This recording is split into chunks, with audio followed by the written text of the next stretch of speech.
Mayong adlaw katawan sa Dios sa Archdiocese sa Osamis, ingon man usab sa Diocese sa Pagadian.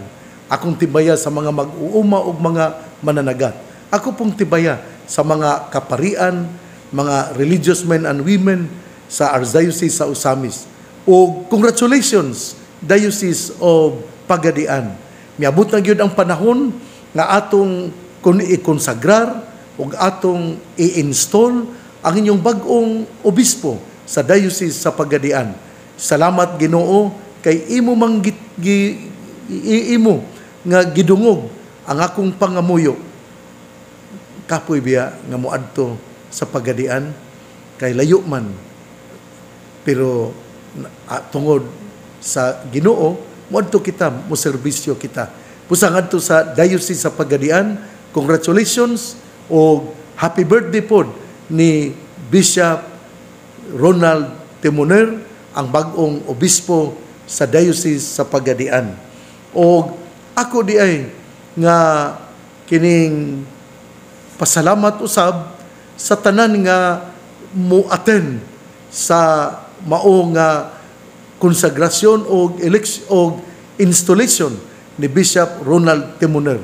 Uy, nindot yung kay na muadto gayud kita o ato gayud nga saksihan ang maong panghitabo. Kay once in a lifetime, atong hinumduman, nga 50 ka tuig na ang Diocese sa Pagadian. Kay nahimo man kini sa tuig 1971, pero wala pa gayoy giordinahan, gikonsagrahan nga obispo. Dunay giordinahan pagkapari, pero wala pa gikonsagrahan, giordinahan pagka-obispo dina sulod sa Cathedral sa Santo Niño sa Pagadian. Busa, kamong nakadugog nako, kinahanglan nga kamong nakadugog nako kung doon na mo'y kadasig, muadto kita ug atong tan-awon, atong saksihan ang maong nga konsagrasyon, ang eleksyon, ang pagtuboy kaniya isip obispo sa Diocese sa Pagadian. Hinauton ta nga ang kadtong nakadungog inyo yung buhaton. Once in a lifetime, after 50 years, there is someone who will be ordained as bishop in the Diocese of Pagadian inside the parish church of Señor Santo Niño dinha sa Pagadian Cathedral. Ang ato karon nga ebanghelyo atong kutloon sumala sa ebanghelyo ni San Mateo. Si Jesus mingon siyang mga tinun-an, kung ang imong igsuon makasala kanimo, adtua siya o pakita siya sa iyang sayop. Apan himua kini nga kamurang duha. Kung mamati siya kanimo, magkauli ang inyong maayong kabubuton. Apan kung siya dili mamati kanimo, pagdalag usa o duha ka tawo, aron ang matag sumbong kapamatud-an sa duha o tulo ka saksi, sumala sa giingon sa kasulatan. O kung dili gayud siya mamati kanila, isulti ang tanan ngadto sa simbahan. O kung dili siya mamati sa simbahan, isipa siya nga usa ka langyaw o kobrador sa buhis. O busa sultihan ko kamo, ang inyong idili dinhi sa yuta, idili usab didto sa langit. Ug ang inyong itugot dinhi sa yuta, itugot usab didto sa langit. Ug sultihan ko pagayod kamo. Kung duha kaninyo dinhi sa yuta magkauyon pagpangayog bisag unsang butanga, kini ihatag kaninyo sa akong amahan nga atua sa langit. Kay kun may duha kun tulo nga magkatigom sa akong ngalan, atua ako uban kanila. Ebanghelyo sa tong Ginoo, daygon ikaw o Kristo. Tulo ka punto gyud ang atong makatunan sa tong ebanghelyo karon. Una, nga importante kaayo ang pagpakig-uli. Kini bang reconciliation? Reconciliation is very important in our life. O kung ikaw gusto nga adunay panag-uli, dunay importante gyud nga ikaw ang muadto kaniya. Kini kung pagpakig-uli, makalipay man nimo, makahatag man nimo og taas nga kinabuhi. Kay kung dili ka makig-uli, nya pirmi kang pungot og lagot, na heart attack ka ana, kinahanglan gyud nga kita magmalipayon sa atong kinabuhi aron lugwayan ang atong kinabuhi. Busa sa ebanghelyo gasugod yun og bahin og reconciliation. Ang ikaduhang punto mao ang kining paghatag og authority ngadto sa mga kaparian. Ang inyong idili dinhi sa yuta, idili usab didto sa langit. Ug ang inyong itugot dinhi sa yuta, itugot usab didto sa langit. Ug ang ikatalong punto mao nga kita muampo gayud. Adunay panahon sa pagampo, adunay panahon sa pangamuyo. Kung duha kaninyo dinhi sa yuta magkauyon pagpangayo bisag unsang butanga, kini ihatag kaninyo sa akong amahan nga atua sa langit. Kay kung may duha kung tulo nga magkatigom sa akong ngalan, atua ako uban kanila. Mubalik kita sa unang punto, kining pagpakig-uli, reconciliation. Una sa tanan, sa ginaingon diri, kung ang imong igsuon makasala kanimo, adtua siya og pakita siya sa iyang sayop. Apan himuha kini nga kamurang duha. Kung mamati siya kanimo, magkauli ang inyong maayong kabubuton. Apan kung dili siya mamati kanimo, pagdalag usa ka tawo o duha, aron ang matag sumbong kapamamatud-an sa duha o tulo ka saksi. Sa tupaday, importante kayo ang reconciliation. Importante kayo ang pakig-uli. Importante kayo nga adunay maayong relasyon ang isig katao.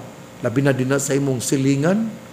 Sus, kung wala kay maayong relasyon, luoy yun kaayo ang imong kinabuhi. Permi kang magkasakit. Nga naman, permi kang naglagot. Permi kang maghigda. Nga naman, di ka ganahan nga mo tindog. Kay tingali unya og imong makitaan ang dagway sa imong silingan nga imong gikalagutan. Mao na nga importante kaayo nga anaa ang pakig-uli. Kay kini kung pakig-uli, dili man ni makatabang alang lang niya. Alang pud kanimo. Kay kung ikaw makig-uli, mapagkapuyo man ka sa kalinaw. Mao na nga importante gyud kaayo nga anaay pakig-uli.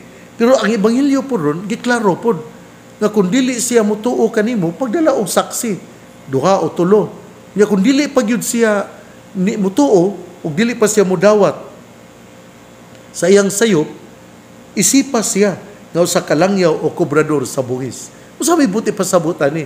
Ngano mang ningon nga kung dili siya mudawat sa iyang kasaypanan, isipa siya nga usa ka langyaw o kobrador sa buhis.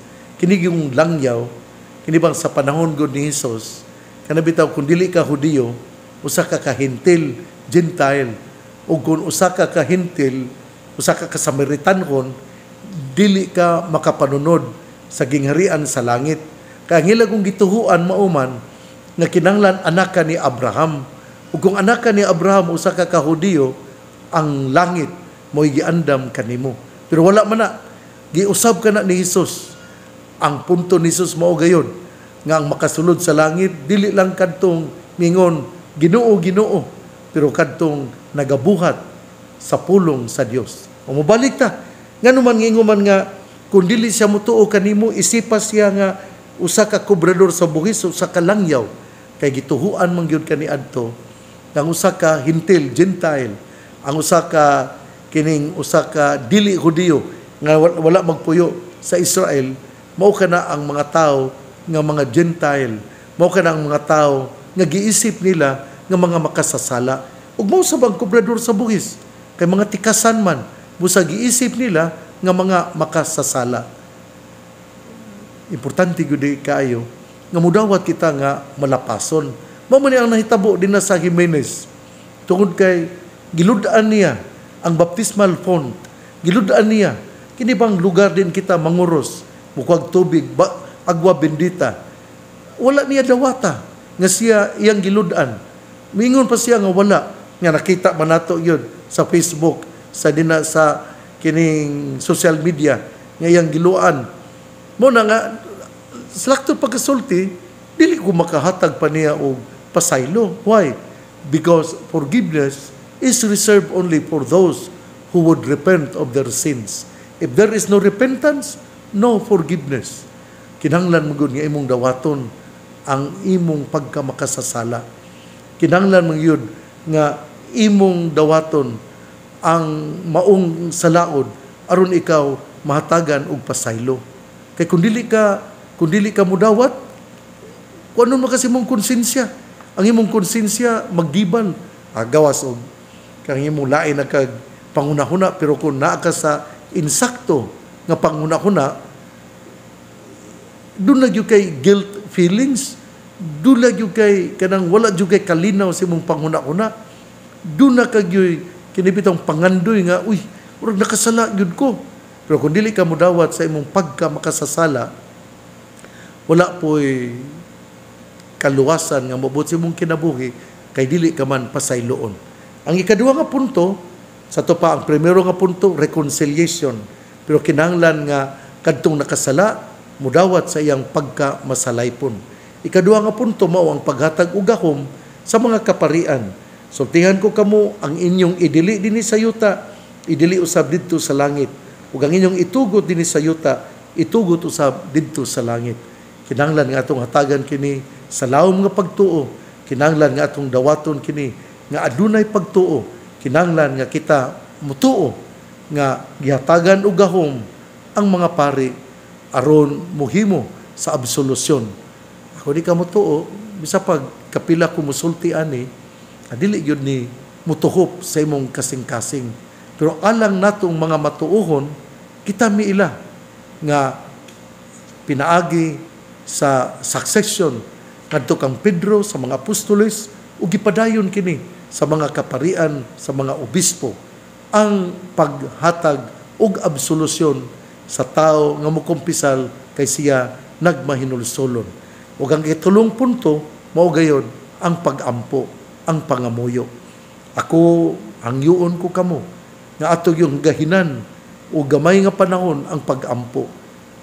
Importante kayo kining pag-ampo. Ako na kining gibalik-balik.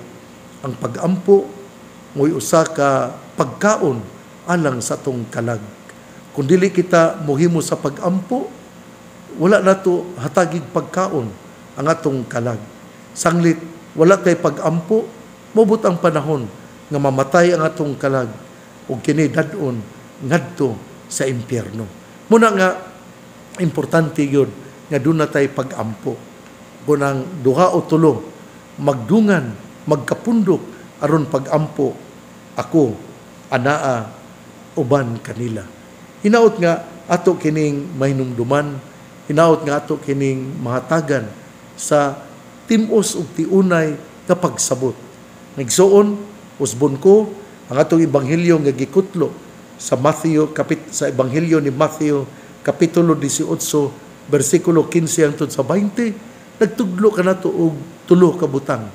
Una, ang pakig-uli, o importante nga, ang nakasala mo ila sa iyang pagka makasasala.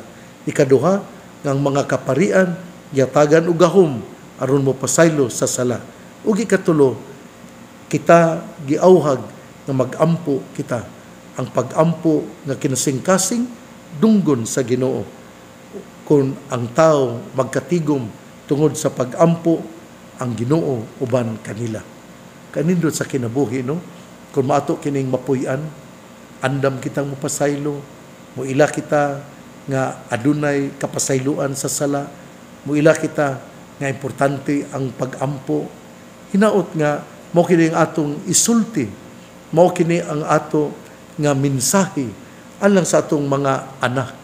Nining adlaw Miyerkules, Pitsa 13, Agosto 13, nga kita gipahinumduman sa Ebanghelyo ni San Mateo, Kapitulo 18, versikulo 15 hangtod sa 20, bahin sa mga pagtulunan sa pakig-uli, pagtuo nga ang pagkaparian, makahatag og absolusyon, o ikatulo nga kita giauhag nga kita mag-ampo. Nindot ang maong pangamuyo, nindot ang maong bersikulo, nindot ang maong ebanghelyo karong adlaw. Igsuon, ang mayong balita nga maong pulong ni Hesus, ang ngayang pamation, pamalandungan, ug paningkamutan nga mapuy-an. Bulahan ang tao nga namati sa pulong sa Ginoo. Sama siya sa kahoy nga gitanom, daplin sa usa ka sapa, kansang dahon dili gayon malaya.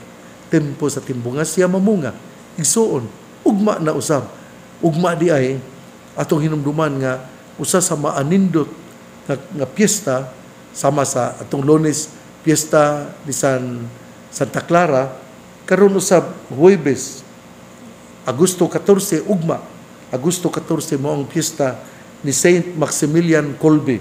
Ngano maning nga ingon ko nga kining nindot tungod kay siya natawo manggod sa 1894 ug namatay sa 1941 didto sa kinibitawng dito sa kanang death camp. Sulod siya sa gas chamber ug nahitabo manggod kini tungod kay siya mipuli man sa usa ka amahan, sa usa ka tawo nga dunay mga anak. Nihilak manggod ang usa ka amahan nga gipriso ba panahon ni Hitler, nga dito man sila sa kining gitawag o ginagimo sila og manual labor ngadto sa death camp sa Auschwitz, dito sa Germany. Unya siya ni nakadungog siya sa usa ka minyo nga kining namahadlok siyang namatay kay pa siya mga anak. O si Maximilian Kolbe mo mingon nga ako'y mopuli nimo, o tungod niya namatay siya. Unya sa diha nga siya gihimo nga santos, buhi pa ang tao nga nagipulihan niya, buhi pa ang tao. Unsa may pulong ni Saint Maximilian Kolbe, ningon siya, hatred is not creative force, only love is a creative power. Tinuod yun na, kay kung dunay gugma, doon naman yung mahimo, nga dili nimo kapugnan, dili nimo, kada daw ang gugma bugod, kung doon naman yung, kaya di ka kasabot nga, dunay mahimo, nga mas pa nimo nga, kaya bang wala si mong unahuna, pero tungod sa gugma, imog yung nahimo. Nalitan ron, kining trabaho ka, kung may gugma, hindi na matapos. Pero kung doon ay gugma, matapos yun na. Igsuon, hinaut-unta nga ato kining pamalandungan, hinaut nga ato nga itisok sa itong panumduman nga ang Ginoo sa kanunay uban kanato. Ang pangaliya sa mahal nga Birhen Maria, nagisangpit sa mga misamisnon nga birhen sa kuta, ang Ginoo magapanalangin kanatong tanan. Sa ngalan sa Amahan, sa Anak, ug sa Espiritu Santo. Amen. Sa usbon ko sa Biyernes, sa buntag, mao ang Jubilee Celebration o solemn ang ilang kining Silver Jubilee and Renewal of Vows sa mga madre. Kaya Sister Hazel, Sister Daisy, Sister Fe Elumba, Sister Grace Balatero, Sister Flor Mejorada, ug Sister Joy Almirol. Ug sa hapon, mao ang ika-66 nga anibersaryo sa simbahan sa St. Joseph Parish dinha sa Sinakaban, Misamis Occidental, kan Sagkura Paroko, mao si Father Joniver Ondo Roma.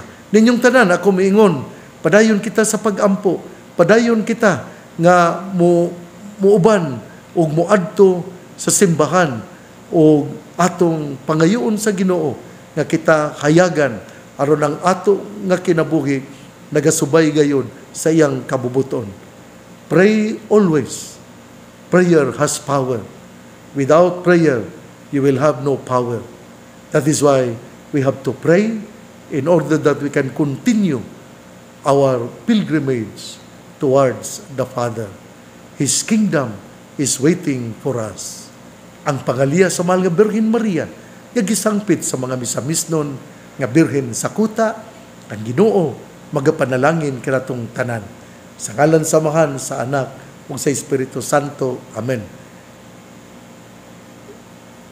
Ordination and installation of Bishop Ronald Timoner sa Diocese sa Pagadian, himuon sa alas 9 sa buntag, didto sa Cathedral ni Santo Niño, Pagadian City. Tanhinaot nga kita mo apil og mo tan-aw og mo aktibo nga mo participate sa maong selebrasyon. Salamat natong tanan.